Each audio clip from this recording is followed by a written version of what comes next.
So when I roast, I preheat my oven to about 400 degrees. I just put a little bit of oil down in the pan so it doesn't stick, but we just want a golden brown and delicious color. Your whole house is going to start to smell like roasted chicken. The dog's going to get impatient, but we're just roasting these to get some color. That color we refer to as caramelization. We know caramel sounds like candy. However, what this does is just add a richness to the flavor of our stock. So what we would do when we were making stock is the same pan that this comes out of, I would take roughly half of our mirepoix. This is the trilogy of our aromatic vegetables. That's some culinary French for you.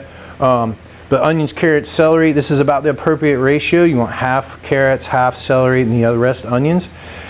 Take half of this and put it back into that roasting pan that's got the sticky bits from this chicken we roasted. Roast that for another 15 minutes, 20 minutes in the oven, and get these aromatic vegetables cooked soft. They're also going to pick up some of those sticky bits that are in that pan and help this taste even better. And we're going to take the other part raw. You would take it all and just put it into your stock pot. Imagine, if you will, we had the cooked vegetables. We would add that at this juncture too. We would take all our bones. These are refrigerated. I've cooked these ahead of time, and then now what we've done is cooled them down. You want all your ingredients to more or less be as cold, because what we want to do is now take and begin with cold water here. We're going to come up to about a half an inch to the top of the pot, and we want to do cold water because we want to slowly transition this heat through so we don't make this a real cloudy stock. And so now, once we cover this with cold water, we would take it over here to the stove, low simmer at least 5 hours. Doesn't hurt to let it go overnight. The big thing you want to do is unattended cooking. You never want to have unattended cooking when you leave the house. I'm always a big fan of putting on a silly movie late night and an alarm on my phone and waking up late and then turning this off, sticking it in my refrigerator.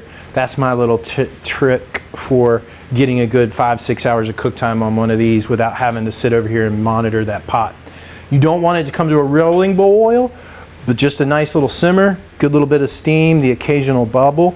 When you're all done with that, what you want your end product to look like and how you utilize this 2 or 3 quarts. We're going to strain all that out. And now this nice chicken liquid we've reduced down. And then here's my favorite little trick. You get your good old ice cube tray. Notice this one is marked with a little blue magic marker here. That's so we know not to make real ice in it.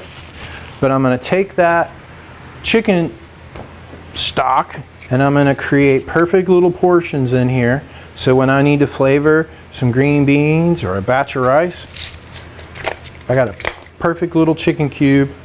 There's no salt in here. If you got somebody in your family that's got high blood pressure, this is how you make a perfect no sodium, low sodium chicken broth, chicken stock. These hang out in your refrigerator. You can typically get 2 or 3 ice cube trays out of a batch of stock when I make stock. I'll pop these out, stick them in a Ziploc bag, and that lives in a shelf in my freezer at the house. My mother-in-law was very concerned about my little brown ice cubes the first time she ever saw those. So you may want to have those appropriately labeled.